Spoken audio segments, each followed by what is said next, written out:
Hi viewers, welcome to our channel. ఈ వీడియోలో మనం మెయిన్గా మాట్లాడబోయే విషయం ఏంటంటే, పిఠాపురం వర్మ గారు ఎవరైతే ఉన్నారో ఈయన రోజు రోజుకి కూడా ఈయన కావాలని చేస్తున్నారో లేతే అదే అతిగా చేస్తున్నారో లేదనంటే పవన్ కళ్యాణ్ గారి మీద నెగిటివ్ రావాలని చేస్తున్నారు అనేది అర్థం కావడం లేదు.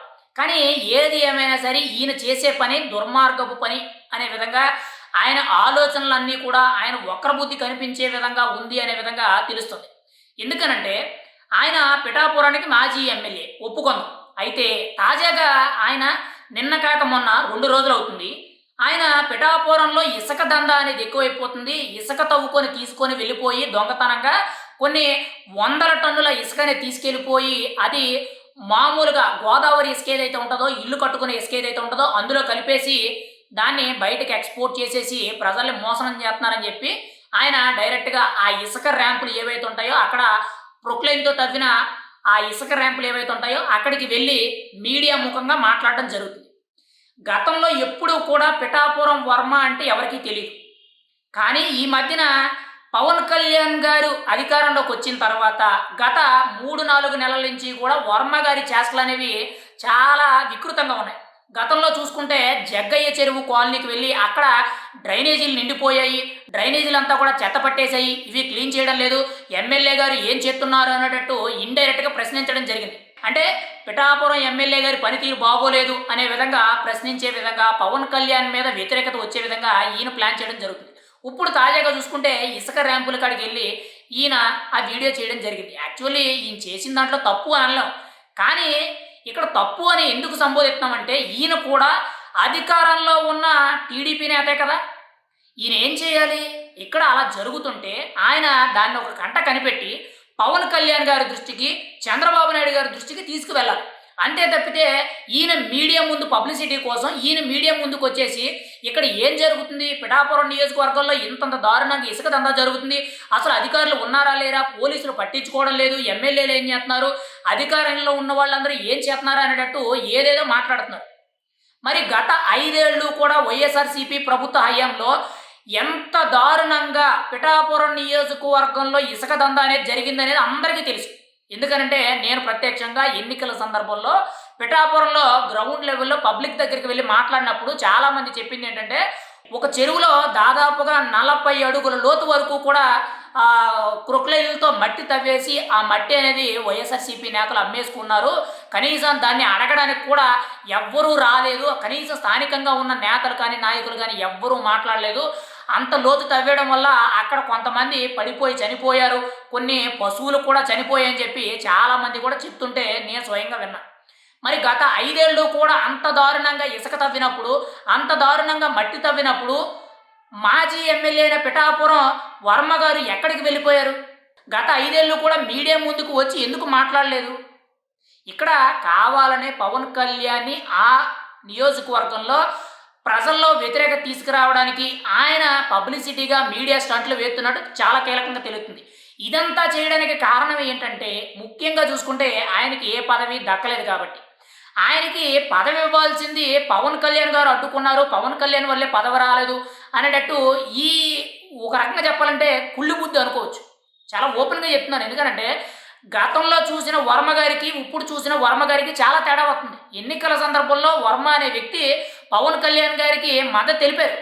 కానీ ఆయన రోజు రోజుకి కూడా పదవి వ్యామోహంతో, పదవి రాలేదనే ఆక్రోషంతో ఆయన చేసే పనులు ఎలా ఉన్నాయనంటే మిగిలిన వ్యక్తులందరూ కూడా ఆయన్ని విభేదించే విధంగా ఆయన తయారవుతున్నారు. మరి గతంలో ఎప్పుడూ కూడా పిఠాపురం వర్మ అంటే ఎవరికీ తెలీదు. Number 1 point. నంబర్ 2 ఇక్కడ ముఖ్యంగా చూసుకుంటే ఆయన టీడీపీ పార్టీలోనే ఉన్నారు కదా! ఆయన టీడీపీ పార్టీ ఇన్ఛార్జ్ కదా! ఇటువంటి దందాలు, ఇటువంటి దారుణాలు జరిగినప్పుడు ఆ నియోజకవర్గ ఎమ్మెల్యే పవన్ కళ్యాణ్ గారే కదా! ఆయన దృష్టికి తీసుకువెళ్ళి, "అయ్యా పవన్ కళ్యాణ్ గారు ఇలా జరిగింది. ఏం చేద్దామంటారు? మన నియోజకవర్గంలో ఇలా జరుగుతుంది" అని చెప్పి ఆయనతో మాట్లాడాలి కదా! ఒకవేళ ఆయన పట్టించుకోకపోతే, ఆయన మాట్లాడకపోతే అప్పుడు మీరు చంద్రబాబు నాయుడు గారి దృష్టికి తీసుకెళ్ళాలి కదా! అంతేగాని మీడియా ముందుకొచ్చేసి మీరేదో మీడియా స్టంట్లు, పబ్లిసిటీ స్టంట్లు వేత్తూ పవన్ కళ్యాణ్‌ని ఇరకాటంలో పెడుతూ ఇదంతా కూడా ఎలా ఉందనంటే కావాలనే పదవి వ్యామోహంతో పదవి రాలేదని చెప్పి పిఠాపురం నియోజకవర్గ ప్రజల్లో పవన్ కళ్యాణ్‌ని దూరం చేయాలని ఆయన మీద వ్యతిరేకత పెంచడానికి తప్పితే ఏమీ లేదు. అక్కడ దందా జరుగుండొచ్చు. ఎందుకనంటే ప్రతి నియోజకవర్గంలో కూడా ఎక్కడో ఒక్కడ ఏదో విధంగా జరుగుద్ది. అది జనసేన నేతలు చేశారో, లేతే టీడీపీ నేతలు చేశారో, లేతే వైఎస్ఆర్‌సీపీ నేతలు చేశారో, లేతే న్యూట్రల్‌గా ఉండే నేతలు చేశారో, లేతే ఏ పార్టీకి సంబంధం లేనోళ్ళు చేశారో, ఏది ఏమైనా సరే ఏదో ఒకటి జరిగింది. జరిగింది తప్పు అనిపించినప్పుడు మీరక్కడ మీడియా డిబేట్లు పెట్టేసి, అక్కడ నియోజకవర్గ ఎమ్మెల్యేలని, అధికారుల్ని, ముఖ్యంగా పోలీసుల్ని వీళ్ళందరినీ ప్రశ్నించడం కంటే కూడా పవన్ కళ్యాణ్ గారు మీతో మాట్లాడతారు కదా! పవన్ కళ్యాణ్ గారికి కూడా మీరు అత్యంత సన్నిహితులే కదా! మీరు పవన్ కళ్యాణ్ గారితో మాట్లాడితే ఆయన వినరా? లేదు ఆయన వినలేదు అనంటే మీరు చంద్రబాబు నాయుడు గారితో మాట్లాడాలి తప్పితే మీరు మీడియా ముందుకొచ్చేసి ఇక్కడ ఈ సమస్య ఉంది, ఇక్కడ ఈ సమస్య ఉంది, ఇక్కడ ఈ సమస్య ఉంది అని చెప్పి మీరు డిబేట్లు పెట్టేసి ఏదేదో చేస్తున్నారు కదా! మరి గతాల్లో మీరు ఎమ్మెల్యేగా లెగ్గినప్పుడు ఎన్ని సమస్యలు పరిష్కరించారు? ఎంతమందికి మేలు చేశారు? మీరు గత 5 ఏళ్ళు పనిచేసినప్పుడు 2014 నుంచి 2019 వరకు మీరు పనిచేసినప్పుడు ఎన్ని సమస్యలు తీరిపోయినాయి? మీరు సమస్యలు తీరిపోతే మీరు 2019లో మళ్ళీ ఎమ్మెల్యేగా గెలుతురు. మీరు ఒకే ఒక్కసారి ఎమ్మెల్యే అయ్యారు. గతంలో మీకంటే కూడా సీనియర్లు ఉన్నారు, మీకంటే జూనియర్లు కూడా ఉన్నారు. పిఠాపురం నియోజకవర్గంలో ఒకసారి గెలిచిన వ్యక్తి రెండోసారి గెలవరు అని చెప్పి ఒక ఆచారం కూడా ఉంది అని చెప్పి చాలా వార్తలైతే వస్తాయి. పైగా కొత్త వాళ్ళు గెలిచే అవకాశం ఉంది అని చెప్పి అదొక ఆచారం ఉంది అని చెప్పి కొన్ని వార్తలైతే వినిపిస్తున్నాయి. ఏది ఏమైనా సరే పిఠాపురం వర్మ గారికి పదవి ఇవ్వాల్సింది ముఖ్యమంత్రి చంద్రబాబు నాయుడు గారు. అక్కడ ఏ పదవి ఇవ్వాలి, ఎప్పుడు ఇవ్వాలని చెప్పి ఆయన నిర్ణయిస్తారు. అంతే తప్పితే ఇక్కడ ఏదో మీడియా పబ్లిసిటీ కోసమో లేదనంటే జనాల్లో హైప్ కోసం అని చెప్పి ఇటువంటి స్టంట్లు వేయడం అనేది కరెక్ట్ కాదు. అక్కడ ఏదైనా జరిగితే ముందు పవన్ కళ్యాణ్ గారి దృష్టికి తీసుకువెళ్ళాలి. ఎందుకంటే కూటమి ప్రభుత్వం అనేది ఈరోజు డిపెండ్ అయ్యిందనంటే పవన్ కళ్యాణ్ వల్ల. ఒక భుజం అనేది చంద్రబాబు నాయుడు గారు అయితే ఇంకో భుజం అనేది పవన్ కళ్యాణ్ గారు. వీళ్ళిద్దరి సారథ్యంలో డబుల్ ఇంజిన్ సర్కార్ అనేది కూటమి ప్రభుత్వం నడుపుతున్నప్పుడు వీళ్ళిద్దరికీ చెప్పకుండా మీరు సొంతంగా ఎలా జరుగుతున్నాయి అని చెప్పి మీరు ఎలా మీడియా ముందు మాట్లాడతారు? చంద్రబాబు నాయుడు గారే టీడీపీ ఎమ్మెల్యేలు చేసిన కొన్ని అవినీతికి సంబంధించిన రిపోర్ట్లు అనేవి పర్సనల్గా తెప్పించుకొని సర్వే చేసి వాళ్ళ గురించి పూర్తిగా తెలుసుకొని పిలిపించి మరీ చెప్తున్నారు. బయటకు ఆ విషయం తెలియకూడదని. కానీ వర్మ గారు బయటికి నేరుగా ఎక్స్పోజ్ చేస్తున్నారు. ఇది కేవలం అధికారం కోసం, ఆయన పదవి కోసం మాత్రమే ఇటువంటి వ్యవహార శైలి అనేది నడుపుతున్నట్టు కొంత తెలుస్తుంది. ఏది ఏమైనా సరే వర్మ గారు మాత్రం కొంత ఈ ఆలోచనలు కానీ, ఈ విధానాన్ని కానీ తగ్గించుకుంటే మంచిది. పవన్ కళ్యాణ్ గారు మీరు చెప్తే వినకుండా ఏమి ఉండరు. ఖచ్చితంగా మీ మాటకు విలువెత్తారు. మీరు ఆయన దగ్గరికి తీసుకువెళ్ళి మాట్లాడినట్లయితే ఖచ్చితంగా ఆయన దానికి సంబంధించిన విధి విధానాల గురించి ఏం చేయాలి, ఎలా చేస్తే బాగుంటుందని చెప్పి ఒక పరిష్కారం ఆలోచిస్తారు. అంతే తప్పితే నియోజకవర్గ ప్రజల్లో ఆయన మీద వ్యతిరేకత వచ్చే విధంగా ఇటువంటి ప్రయత్నాలు చేయడం అనేది తప్పు.